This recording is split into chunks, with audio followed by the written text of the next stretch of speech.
Nous sommes ici à l'Imbre en compagnie de Jean-Claude Leroy. Bonjour.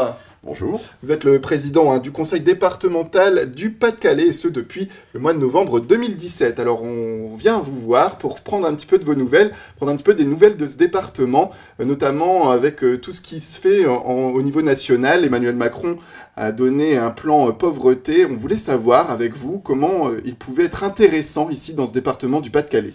Alors ce plan pauvreté, vous savez que la lutte contre la pauvreté et la solidarité de manière générale constituent l'ADN des départements. Alors nous l'avons accueilli avec une oreille naturellement tout à fait attentive, mais pour découvrir aussi que dans ces dispositions qui étaient prévues dans le plan pauvreté, beaucoup de ces dispositions étaient déjà mises en œuvre par les départements et sur le volet insertion en particulier, puisque lors de la dernière session du Conseil général, du Conseil départemental, j'ai voulu aussi marquer la signature du 5 millième contrat que nous avons signé, et c'est le 5 millième contrat depuis 10 ans qui a été signé et qui marque effectivement le retour à l'emploi d'un certain nombre de bénéficiaires du RSA, donc un dispositif qui existe déjà chez nous.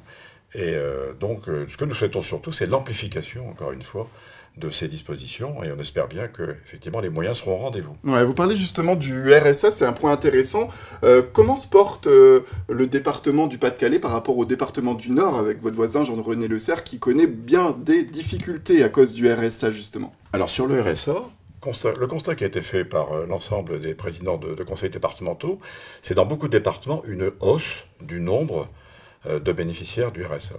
Nous l'expliquons par le fait que la baisse des contrats aidés a entraîné un mouvement vers le RSA, et donc ça veut dire que nous avons effectivement une difficulté qui se traduit aujourd'hui par des moyens supplémentaires qu'il faut rajouter, je veux dire, au budget du département pour faire face à ces nouvelles demandes. Oui, Jean-Claude Leroy, j'ai envie d'évoquer un point avec vous, peut-être que pour le téléspectateur de Grand Littoral TV, ça peut être intéressant. Ce sont également les réformes de la santé prévues par Emmanuel Macron, avec ce grand point qui vise à supprimer les déserts médicaux. On sait que le Pas-de-Calais est davantage touché par le désert médical par rapport au département du Nord. Qu'est-ce que vous pouvez nous dire là-dessus? Oui, c'est ce que nous regardons avec beaucoup d'intérêt. Nous savons que depuis bon nombre d'années, il y a eu des mesures incitatives. Des mesures incitatives qui, malheureusement, n'ont pas produit des effets que nous espérions. Alors, on a aujourd'hui une orientation qui est donnée vers la médecine de groupe.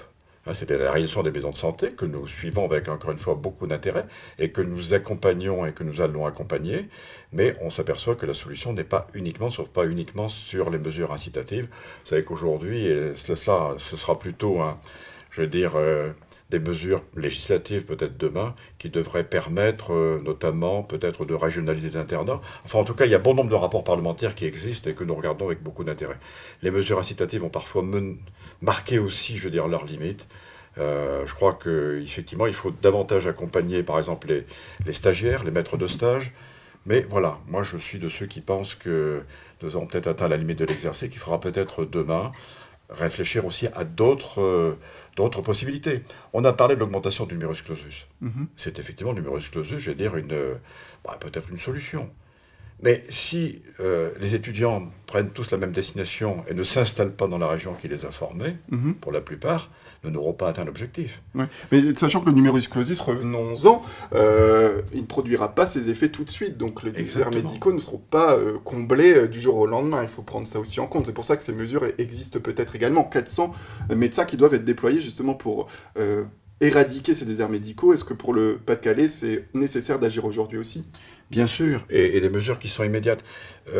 On m'a rapporté, encore une fois, dernièrement, que la plupart des stagiaires, des internes qui accomplissaient des stages ne dépassaient guère le stade, je dirais pas de la métropole, mais guère au-delà de la métropole, et venaient rarement dans le département du Pas-de-Calais. Donc nous avons des contacts à prendre avec l'université qui les forme, de manière à ce qu'effectivement on puisse faire en sorte que ces stagiaires viennent dans le département du Pas-de-Calais pour être incités à s'installer dans notre région. Alors donc je crois qu'il faut aller effectivement vers des mesures incitatives, mais il faut aussi, d'une certaine façon, faire en sorte que les médecins s'installent effectivement au lieu des malades. On va revenir un petit peu, Jean-Claude Leroy, sur votre presque première année à la tête du conseil départemental. Vous avez, il me semble, quelques grands projets, notamment pour aider les maires des communes à réaliser des projets. Parle-nous un peu de ce point-là. Oui, alors un constat qui a été fait dans ce département, à la suite d'un sondage que nous avons réalisé auprès des maires, c'est que 30% des maires ont renoncé à un projet par un défaut d'ingénierie. Ça veut dire quoi? Ça veut dire que tout simplement les gens disent je ne peux pas réaliser parce que ça je ne sais pas faire et je n'ai pas les moyens humains et matériels pour réaliser. Donc le département va mettre en place une plateforme qui permettra à un maire d'appeler cette plateforme. Et à partir de cette plateforme, nous allons, nous, ce qu'on appelle un peu le back-office, c'est-à-dire faire concourir et converger toutes les compétences, les connaissances, l'expertise pour donner une réponse à ce maire.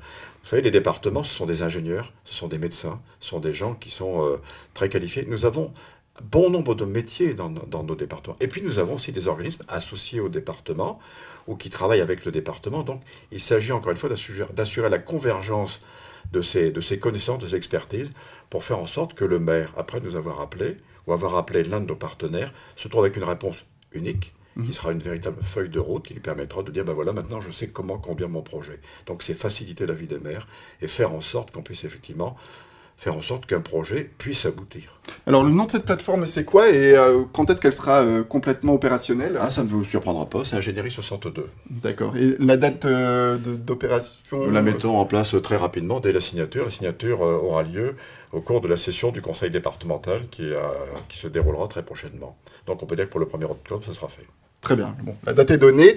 Dernière question, allez, on finit avec un petit sujet sympa, c'est le tourisme. Je crois que l'été a été plutôt beau dans le Pas-de-Calais. Parlons un petit peu des évolutions en matière de tourisme. Alors, l'été était particulièrement beau, le département très attractif, le temps nous y a aidé aussi. Mais je crois que ça a été l'occasion aussi pour la France entière, parce que pour m'être rendu notamment sur le littoral à plusieurs reprises, j'ai pu constater que j'ai rencontré des Lyonnais, j'ai rencontré des gens qui venaient de la France entière, qui ont redécouvert pour certains et découvert notre région, et c'est cela qui est très positif. Et puis surtout, ils ont eu l'occasion de découvrir, pour nous ce qui est une fierté, je veux dire le grand site, pour lequel nous avons obtenu le renouvellement du label. C'est cela aussi une belle réussite pour le département du Pas-de-Calais. Et là, c'était véritablement pour nous un point de satisfaction très important cet été. Très bien, merci beaucoup Jean-Claude Leroy d'avoir répondu à nos questions, de nous avoir parlé un petit peu de tous ces sujets qui vous intéressent, vous téléspectateurs de Grand Littoral TV.